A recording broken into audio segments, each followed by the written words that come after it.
o que nós pretendemos tratar hoje é sobre o modo de batismo. Aspersão e imersão são os dois modos mais praticados pela igreja durante esse período de tempo. E eu quero só relembrar com os irmãos a aula passada a historicidade do pedobatismo, ou seja, nós vimos que o pedobatismo ou batismo infantil, ele tem origem tanto no Antigo Testamento, ele tem o seu apoio lá, o seu nascedouro lá com a circuncisão, e no Novo Testamento agora ele é mais amplo, porque ele não é aplicado apenas aos meninos, mas também às meninas, e não é um sinal mais que exige derramamento de sangue, porque o próprio Senhor Jesus Cristo já derramou o seu sangue, removendo a impureza da nossa vida, e agora a água, que é um símbolo universal de limpeza, é agora o símbolo do batismo, que também representa pureza, nos lavar, nos purificar. E agora nós vamos ver o apoio histórico que o batismo infantil tem. Pode passar. Então, os pais da igreja, os irmãos bem sabem que os primeiros pais da igreja, ou os primeiros teólogos da igreja, foram aqueles que estiveram bem mais próximos da época de Jesus do que nós. 300 anos depois de Cristo, 200 anos, 400 anos, então eles estiveram muito mais próximos da tradição apostólica do que nós hoje poderíamos estar. Então, Tertuliano, anos 160 a 230, Hipólito de Roma, 170 a 236, Orígenes, 185 a 254, Cipriano de Cartago, 200 a 258, e Agostinho de Hipona, talvez aqui o teólogo mais conhecido dos irmãos, Santo Agostinho. Sobre o batismo infantil ele disse: nenhum concílio jamais ordenara o batismo infantil. Por quê? Por que nenhum concílio precisou de ordenar o batismo infantil? Por ser esta uma prática que vinha desde os tempos apostólicos. Então não tinha necessidade de nenhum concílio tratar sobre isso, se batizar crianças era algo bíblico ou não. Por quê? Porque ele entendia que já era uma prática desde os tempos dos apóstolos. Por isso que nunca precisou isso ser discutido na história da igreja. Então, Santo Agostinho. Todos os reformadores, ou seja, aqui eu já estou falando a partir do século XVI, tanto Lutero na Alemanha, Zwinglio na Suíça, Martin Bucer também na Alemanha, Calvino na Suíça, John Knox na Escócia, todos estes foram reformadores e pós-reformadores da igreja. Todos eles também tinham amplo apoio ao batismo infantil. Nenhum deles era contra. Nenhum deles entendia que o batismo infantil era uma prática anticristã, herege. Não, era uma prática da igreja. Pode passar. As confissões de fé. O que são confissões de fé? São documentos elaborados pela igreja da época, por teólogos competentes da época, e que eles resumiam nessas confissões aquilo que criam. Então, sobre Deus, cremos nisso. Sobre o Espírito Santo, cremos nisso. E essas confissões são confissões reformadas, por quê? Porque são confissões que a igreja reformada, a igreja protestante, adotou como símbolo de fé. E são confissões muito antigas. Olha a primeira delas aí. A confissão belga, 1561. Rejeitamos, portanto, o erro dos anabatistas. Lembra que eu expliquei quem eram os anabatistas? Pois é, não é o pastor Igor que está dizendo. Aqui são as confissões de fé históricas. Rejeitamos, portanto, o erro dos anabatistas, que não se contentam com o batismo que uma vez receberam. O que os anabatistas faziam mesmo, os irmãos lembram? Eles rebatizavam. Eles diziam que o batismo feito na infância era um batismo inválido. Então eles batizavam de novo. Então o que a confissão está dizendo? Que eles rejeitam esse erro, porque eles diziam que o batismo que uma vez eles haviam recebido não era válido. Além disso, condenam o batismo dos filhos pequenos dos crentes. Então, confissão de fé belga, 1561, mais um, para a gente correr.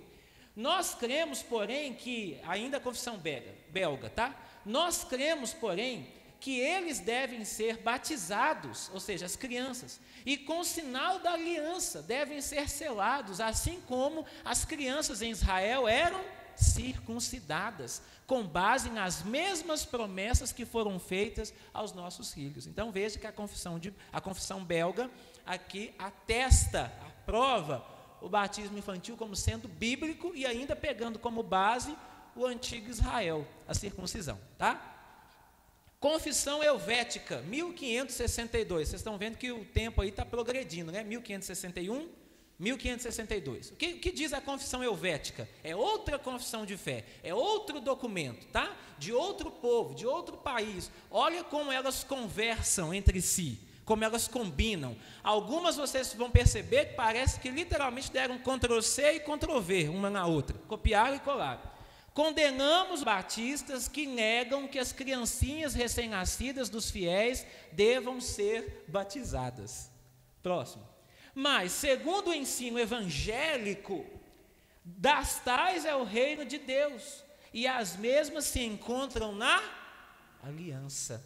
Confissão de fé helvética. Próximo. Catecismo de Heidelberg, 1563. Artigo 74 do Catecismo. As crianças pequenas devem ser batizadas? Essa é a pergunta. Olha a resposta. Devem, sim, porque tanto as crianças como os adultos pertencem à aliança de Deus e à sua igreja. Catecismo de Heidelberg. Por isso, as crianças, pelo batismo, como sinal da aliança, devem ser incorporadas à igreja cristã e distinguidas dos filhos dos incrédulos. Na época do Antigo Testamento se fazia isso pela circuncisão. Então o batismo distingue o filho dos crentes dos filhos dos incrédulos. Essa é a confissão, o Catecismo de Heidelberg. Confissão Luterana de Augsburgo, 1530, artigo 9, sobre o santo batismo. Pode passar. Olha o que Lutero disse. Que também se devem batizar as crianças, as quais, pelo batismo, são entregues a Deus e a Ele e se tornam agradáveis. Por essa razão se rejeitam os anabatistas, os quais ensinam que o batismo infantil não é correto. Quem está dizendo isso? Lutero. A confissão de Augsburgo, né? A confissão luterana. Olha onde que isso está. Está vendo? Pode passar. Declaração de Savoy, 1658. Não apenas aqueles que efetivamente professam a fé e obedecem a Cristo, mas também os filhos de um ou ambos os pais crentes devem ser batizados, e estes somente, ou seja, quem devem ser batizados? Somente filhos de pais crentes. Ainda que só a mãe seja crente ou só o pai seja crente, mas um dos dois sendo, os seus filhos devem ser batizados. Por isso que nós não batizamos quaisquer crianças, filhos de pais crentes ou seus tutores legais, que os representam, tá? E, por último e não menos importante, a nossa querida confissão de Westminster, que é a confissão que a Igreja Presbiteriana do Brasil adota como símbolo de fé. Confissão de Fé de Westminster, 1643, capítulo 28, artigo 4, diz assim: não só os que de fato professam a sua fé em Cristo e obediência a Ele, mas também os filhos de pais crentes, ainda que um só deles, ou seja, devem ser batizados. Pode passar. Vocês querem mais argumento histórico do que isso? Chega, né? Todas as confissões de fé dos reformadores, os pais da igreja, a igreja sempre praticou o batismo infantil. Quando que começou essa discussão de batizar ou não criança? Com os anabatistas. Lá na frente. Esse movimento que veio e surgiu dizendo que não. E aí colocava em xeque a questão do batismo infantil. Então, vamos lá. Quais são as principais objeções ao batismo infantil? Questões que as pessoas levantam que dizem ser contra o batismo. A primeira delas: não existe mandamento bíblico explícito para batizar crianças. Essa é a primeira e maior objeção que nós temos. Pastor, me mostra uma criança sendo batizada no Novo Testamento, me mostra um versículo bíblico dizendo que uma criança foi batizada. Bom, vamos lá. Se nós formos levar esse argumento adiante, que não existe um texto prova que uma criança foi batizada, e aí eu quero aqui nessa manhã combater a falsa ideia do sola escritura, a ideia do texto prova para tudo. No meio evangélico como um todo, existe uma cultura de que para tudo você tem que ter um texto prova, e isto é ser sola escritura. Errado. Sola escritura não é somente ter um texto prova. Sola escritura é também aquilo que se depreende, que se infere, que se interpreta da escritura, ainda que não tenha um texto claro lá. Porque se nós for levarmos isso adiante, a Bíblia, existe o termo trindade. Você já procurou a palavra trindade na sua Bíblia? Tem ou não? Não, mas vocês são trinitarianos? Vocês creem na trindade? Não deveria, não tem na Bíblia. Ah, pastor, mas por um entendimento de um estudo feito da Bíblia, nós entendemos a doutrina da trindade. Ah, então isso prova que essa ideia de que para tudo tem que ter um texto prova é mentira. A ideia é que a Bíblia também se interpreta por aquilo que se depreende dela. Por exemplo, a Bíblia também não tem um texto claro dizendo que nós temos que participar da mesa do Senhor uma vez por mês. Tem? Qual que é o período de participar da ceia do Senhor que a Bíblia diz? Não tem. Exatamente, fazer em memória de mim. Se nós quiséssemos cear todo domingo, nós poderíamos? Poderíamos. Se nós quiséssemos cear uma vez ao ano, poderíamos? Poderíamos, mas isso está na Bíblia? Não. Então, aonde está na Bíblia que no momento do culto nós temos que tirar ofertas e dízimos? No momento do culto? Não tem. Não tem. Então, meus irmãos, esse argumento cai por terra por causa disso. O que determina se uma doutrina ou prática é bíblica ou não, não é apenas se ela tem um texto explícito nas Escrituras, mas sim se elas são, de fato, compreendidas de forma lógica, de forma coerente, através daquilo que a Bíblia diz. Então, se eu ouço esse argumento que não existe um mandamento bíblico para batizar crianças, eu também poderia dizer que não tem um mandamento bíblico para apresentar crianças. Ou tem? Apresentai vossas crianças. Tem? Não. Passa um olhinho na testa da criança no dia da apresentação. Tem? Não. Então, se nós formos por este caminho, nós vamos ter que abandonar um monte de práticas que nós fazemos. Então, não é esse o caso. Segundo argumento contra o batismo infantil: não existem exemplos claros de batismo infantil no Novo Testamento. Bom, nós já mostramos aqui para os irmãos as várias casas em que receberam batismo, e por inferência nós entendemos que certamente aquelas casas possuíam crianças. A casa de Lídia, a casa do carcereiro, a casa de Cornélio, a casa de Crispo e todas as demais casas aonde o batismo chegou. Então, se eu não tenho exemplo claro de batismo infantil na Bíblia, eu também, meus irmãos, não posso dizer que tem claro, por exemplo, de apresentação. Ah, mas e a apresentação de Jesus? Aquilo lá não tem nada a ver com a apresentação de hoje.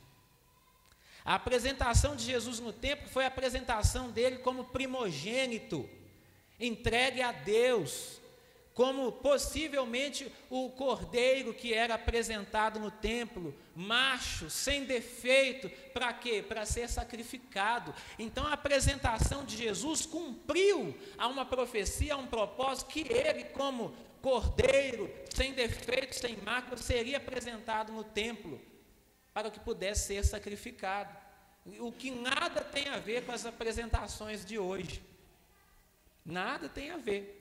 E eu costumo dizer que as apresentações de hoje nada mais são do que o batismo sem água, que veio dos anabatistas também. Nós não batizamos crianças, mas nós entendemos que a criança precisa de ter uma iniciação. Então, como que vai ser? Nós vamos apresentar, só que sem água, só que sem água, né? Então, se não tem exemplo de batismo infantil, eu também não tenho exemplo de batismo de filhos de crentes com 16 anos na Bíblia. Tem? Eu tenho exemplo de filhos de crentes nascidos na igreja e que quando fizeram 17, 18 anos foram batizados? Eu não tenho exemplo disso. E outra, se a Bíblia proibisse, na verdade era para ter um mandamento claro, proibindo o batismo de criança. Mas o que começou na antiga aliança, continuou, não mudou na nova aliança. Por isso que nunca precisou de ter um mandamento para retirar, porque continua. A aliança de Deus com o seu povo, através de Abraão e cumprida em Cristo, é perpétua. Então, a circuncisão que era aplicada no Antigo Testamento, que marcava a entrada da criança na família do pacto, agora esse sinal é através do batismo, que também marca a entrada da criança na família da fé. Marca a entrada, é o sinal e selo da fé, não é garantia de salvação. Já aprendemos isso aqui, porque depois nós aprendemos que o que salva é o professar e crer em Jesus, não o batismo, tá bom? Próxima objeção: Jesus só foi batizado aos 30 anos de idade. Então, pela mesma lógica, as igrejas que só batizam adultos só poderiam batizar a partir de que idade? 30. Jesus não é o exemplo? Não, Jesus é o exemplo. Ele foi batizado com 30 anos, sim. E hoje? Com 18 anos, então, poderia batizar? Não. Na piscina, poderia batizar? Não, porque Jesus foi batizado onde? No rio. Vocês já ouviram a história? Sim, irmão? E ainda tem que ser no Jordão, né? E aí, fazendo uma rápida brincadeira com essa ideia do batismo no rio, existe a história do seu Zezinho que morreu de pneumonia. Seu Zezinho nasceu no catolicismo. Aí ele foi batizado na igreja católica. Aí ele cresceu mais um pouquinho, aí a família dele se converteu ao protestantismo, foi para a igreja protestante, foi para a igreja presbiteriana do Brasil. Aí chegou lá e disseram assim: não, seu batismo não é válido. Aí ele foi rebatizado. Aí ele saiu da IPB e foi para a Batista. Aí chegou lá na Batista: não, seu batismo foi pela aspersão, não vale, você tem que ser batizado por imersão. Tá bom, batizou ele, terceiro batismo. Aí mais adiante ele saiu da Batista e foi para uma igreja pentecostal, só que lá o batismo correto tem que ser em rio, em água corrente. Aí falou: não, você foi batizado na piscina, não vale, tem que ser batizado no rio. Aí ele foi batizado pela 4ª vez, no rio. Saiu da igreja pentecostal, foi para a igreja Tabernáculo da Fé, que é aquela igreja que batiza só em nome de Jesus. Não, você foi batizado em nome da Trindade, o batismo certo tem que ser só em nome de Jesus. Batizou de novo. Saiu da Tabernáculo da Fé, foi para a Congregação Cristã no Brasil. Não, todas as outras igrejas o batismo não é válido, o batismo é da congregação. Foi batizado já perdi as contas, né? E aí, resumindo todas as coisas, no final, seu Zezinho morreu de pneumonia, de tanto ser batizado.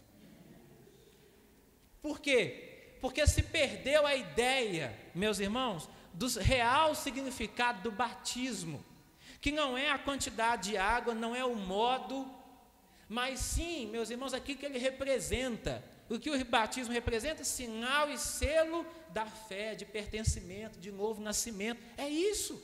Se as pessoas compreendessem isso, as pessoas não ficavam sendo rebatizadas aí em cada igreja que vai. Se tivessem compreendido isso. Mas não compreende. Por quê? Porque às vezes o que mais prevalece é a característica de igreja A ou igreja B do que na verdade o que o batismo representa. Então que Deus tenha misericórdia de nós. Então se Jesus foi batizado só aos 30, então ninguém aí das outras igrejas que foi batizado antes do 30, o batismo não está válido, tá? Pode passar. Crianças não podem se arrepender e crer. Bom, a criança também ao 8º dia de nascido também não sabia nada do que era circuncisão. Ela sequer tinha ideia do que aquilo representava, mas ela era circuncidada? Era, por causa da fé dos pais. E quando nós entendemos que o pressuposto do batismo é arrependimento e fé, meus irmãos, nós caímos num erro. Por quê? Porque o arrependimento e fé, ele é presumível para adultos. Quando Jesus Cristo disse, olha, vão batizar e aqueles que professarem a fé e se arrependerem, devem ser batizados. E isso é verdade. Mas é lógico que a criança ainda não pode se arrepender e crer. Então, por que lhe é aplicado o batismo? Porque o batismo é aplicado às nossas crianças, meus irmãos, para deixá-las marcadas, sinalizadas, como pertencentes ao povo de Deus. E, em determinado ponto da sua idade, ela vai confirmar isso, arrependendo-se e crendo. Mas então por que não espera crescer para ser batizado? Porque ela não precisa esperar crescer para poder fazer parte da igreja. O sinal pode estar lá, adiantado, sem problema nenhum. Porque quando eu batizo um adulto, eu tenho como ver se de fato ele arrependeu e creu? Eu tenho como saber isso? Não. Quantas pessoas são batizadas na igreja e nunca nasceram de novo? Muitas. Mas o sinal está lá. Agora, não é o sinal por si que irá salvá-la, mas aquele sinal, aquele selo só terá validade no momento em que ela professar a fé de verdade, arrepender e crer de verdade. Aí aquele sinal, aquele selo é ativado, entende? É como se fosse uma garantia. Você coloca um calção como garantia, liga aí a sua mente ao batismo, um calção, e depois no cumprimento da parte, que é o arrepender e o crer, aí sim aqueles benefícios são liberados para você. E aí, com isso, eu não tenho como prever fé também nem dos adultos. Então, essa história de falar que a criança não pode arrepender e crer, por isso não deve ser batizado, cai por terra, porque eu também não tenho essa garantia com adulto nenhum. Só Deus é que sabe. E no final das contas, o que vai salvar é a profissão de fé.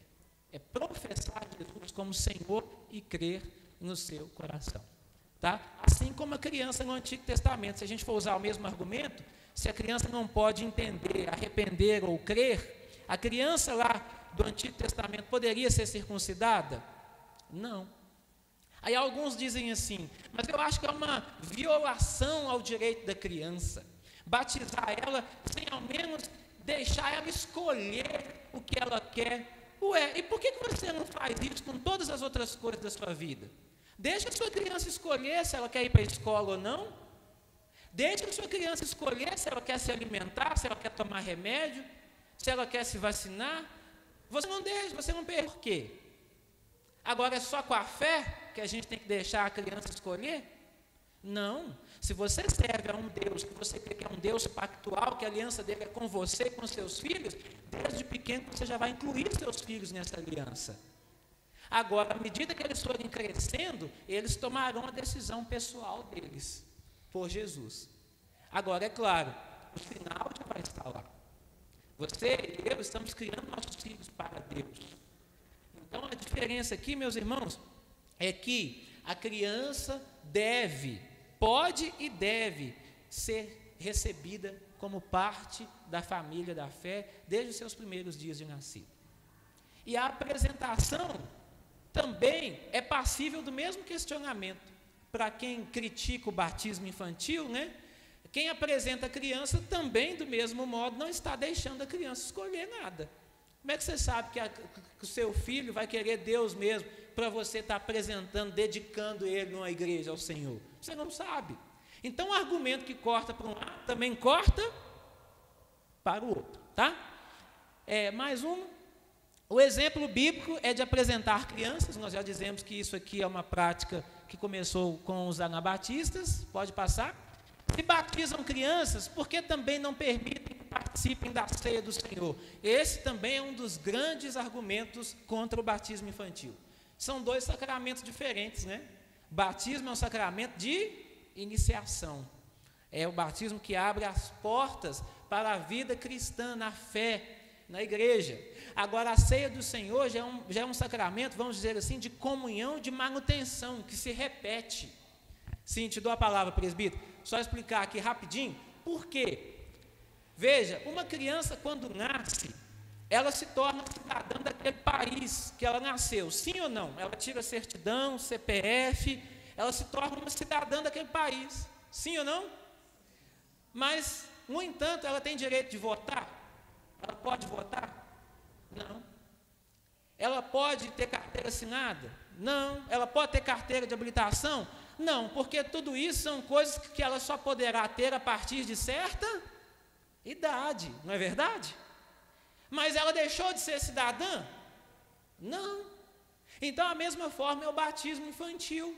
Nós batizamos nossos filhos, mas nós cremos que certas coisas na igreja, ela só pode participar e ter a partir de certa idade, que ela tem maturidade e discernimento. E ainda assim, ela não deixa de ser parte integrante da igreja.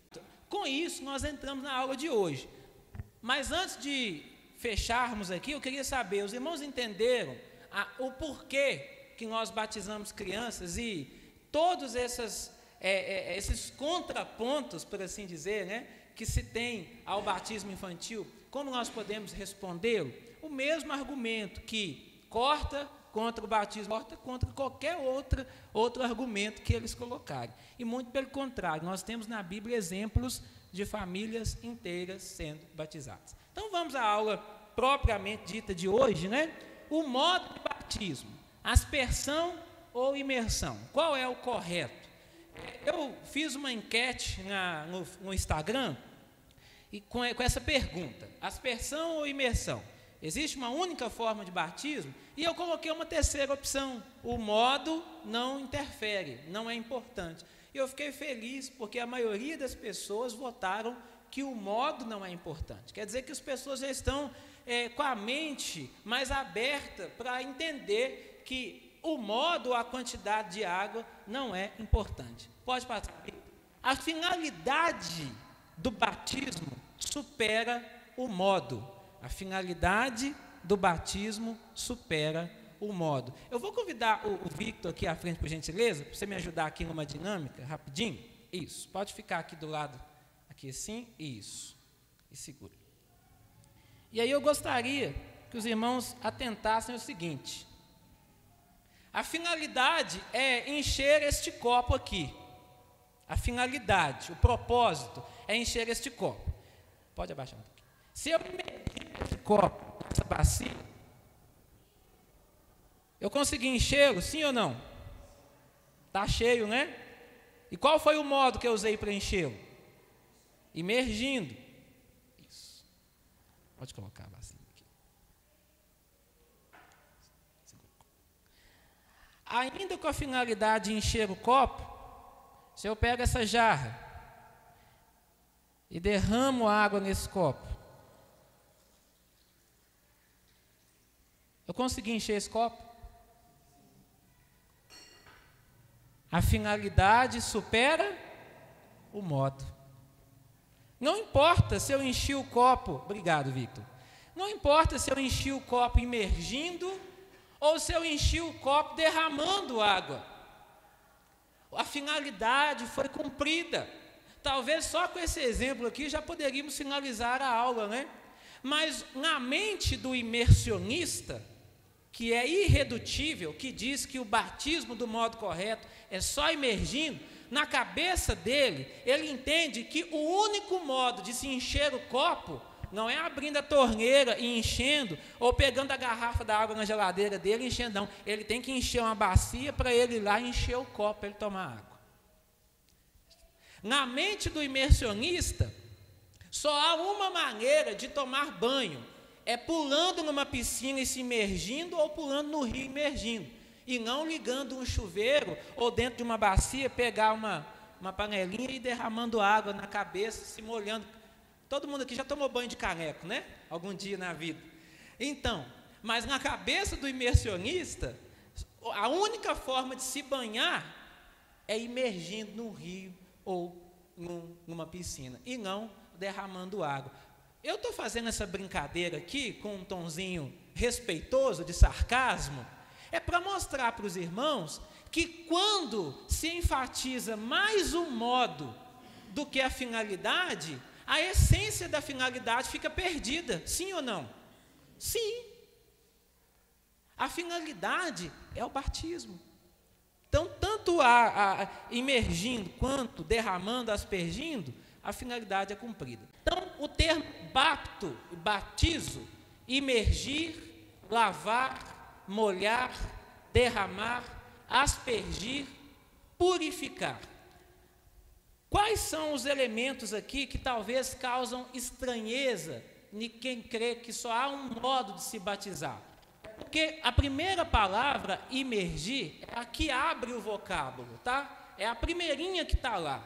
E é verdade, nós aqui não negamos, né, que imergir está dentro do conceito de batismo, está corretíssimo. Lembrando aos irmãos que nós não somos contra o batismo por imersão. Nós entendemos, estamos falando aqui que o modo não é importante, que é a essência.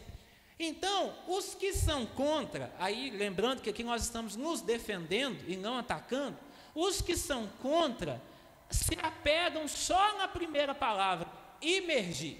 Batismo é mergulhar, é afundar. Por isso que eu fui sarcástico, brincando, que então para eles o único jeito de tomar banho é mergulhando no rio. O único jeito de se encher o copo é colocando o copo na bacia, não é? Por quê? Porque eles se apegam nessa palavra aqui. Tem muitas igrejas que, se você for hoje fazer parte dela, principalmente igrejas de cunho pentecostal ou batistas, eles não vão aceitar o batismo feito por aspersão. Eles vão querer que você seja rebatizado. Graças a Deus, muitas delas já se abriram para isso e compreenderam que o modo não importa. O que importa é a finalidade, a fé. Dito isso, que batismo não é só imergir, lavar, molhar, derramar, aspergir, purificar, pode passar, Victor? A prática de purificação no Antigo Testamento, todas elas eram feitas por aspersão. Então, nós temos que entender o seguinte: da onde que vem a ideia de aspergir? Isso surgiu do nada? Não, essa prática já era antiga e veio lá do Antigo Testamento. Números 19, do 17 ao 21, e Ezequiel 36, do 25 ao 26. Eu vou contar com a ajuda dos irmãos aí, por gentileza. Números 19 e Ezequiel 36.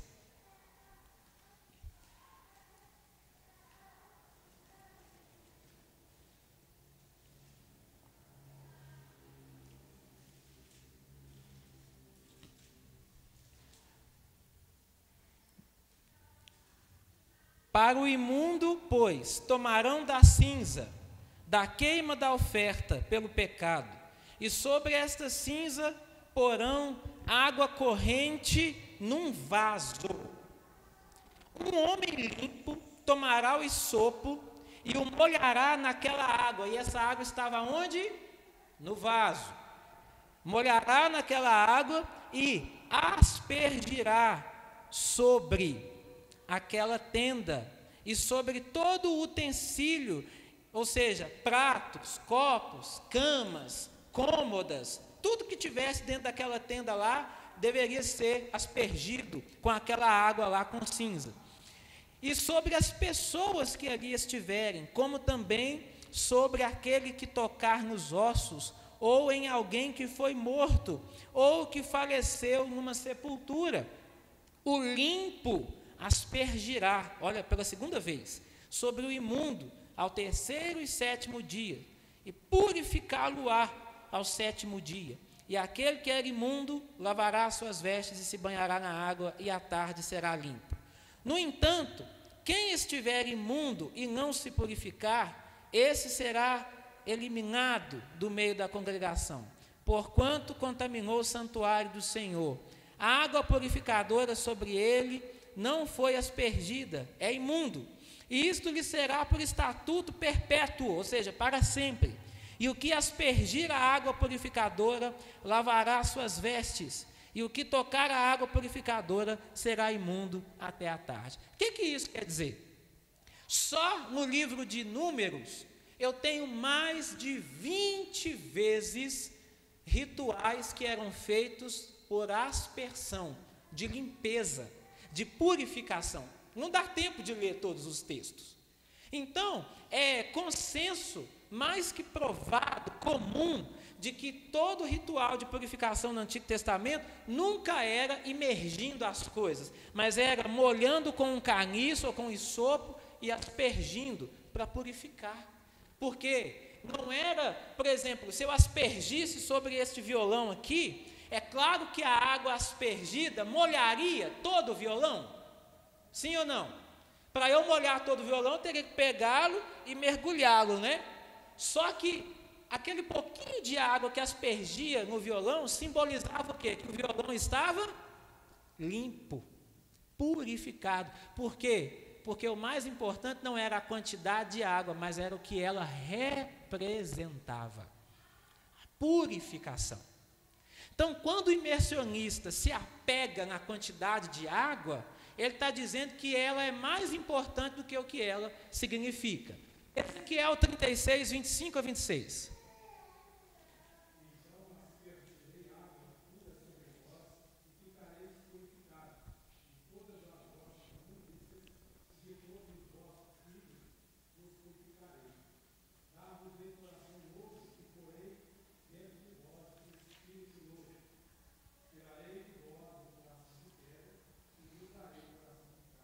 Olha, curiosa, aspergirei água pura sobre vós. Primeiro, né?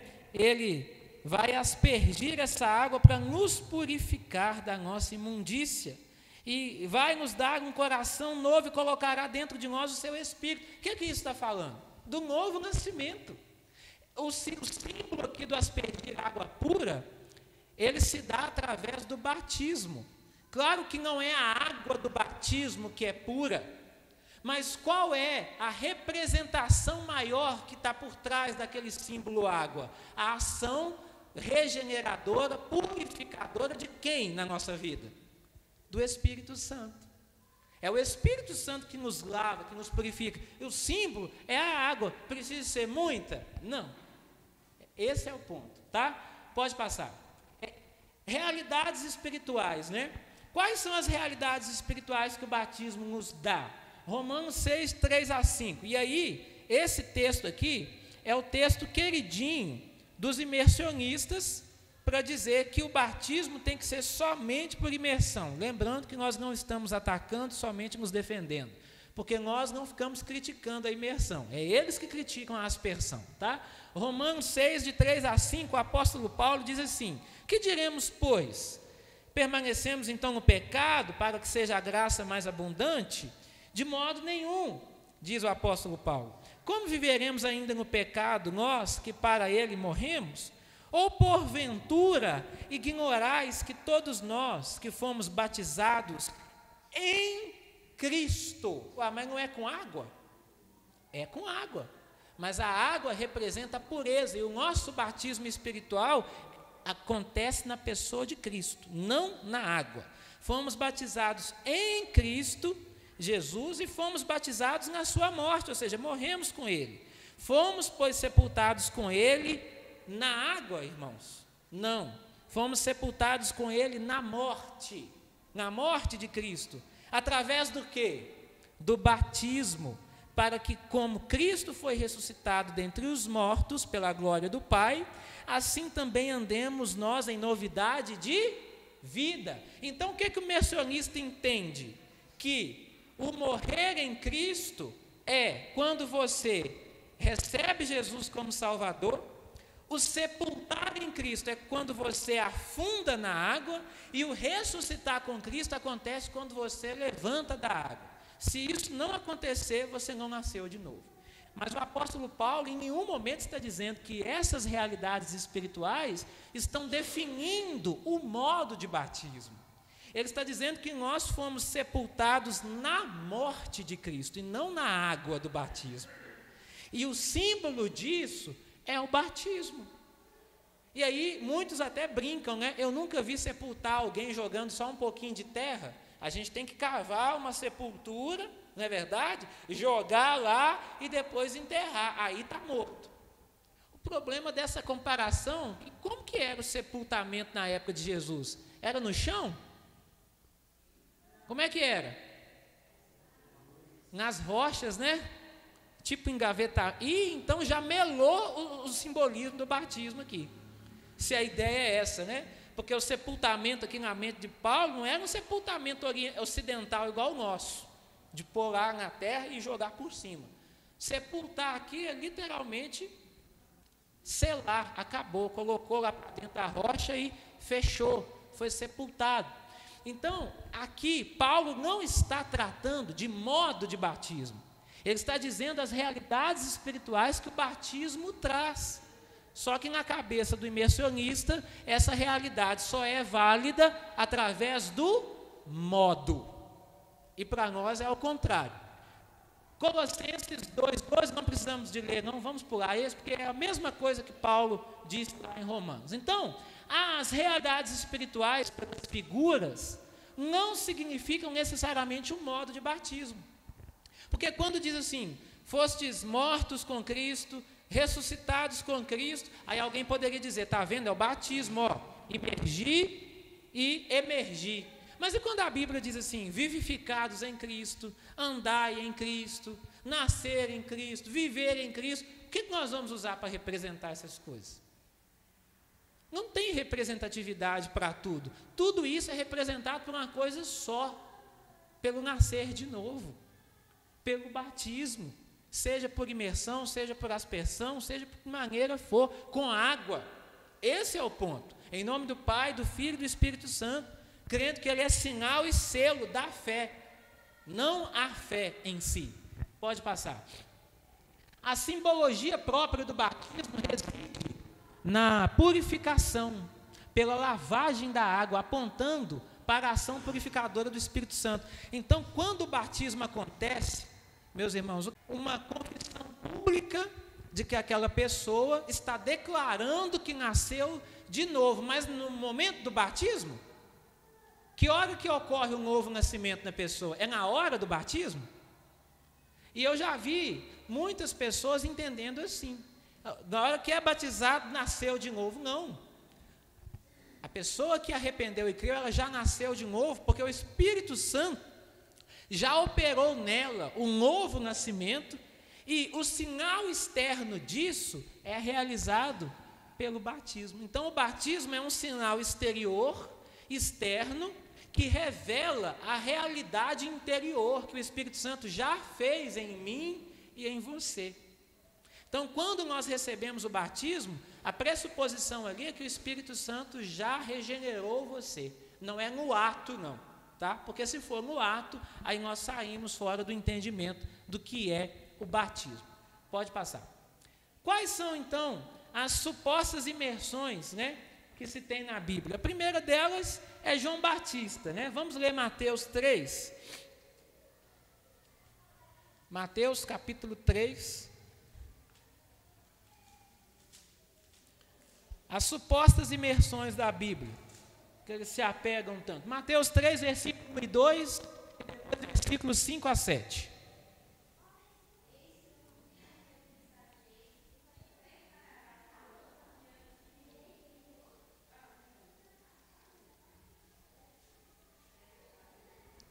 Isso, Mateus 3, 1 e 2.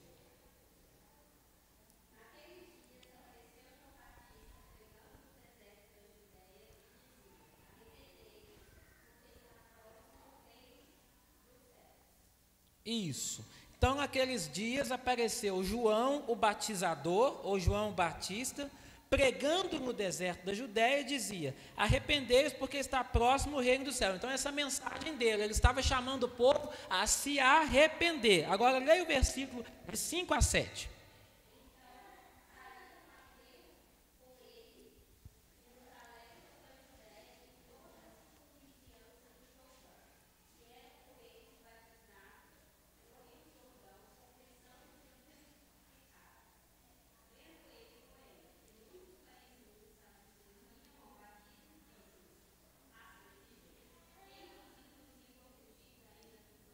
Isso.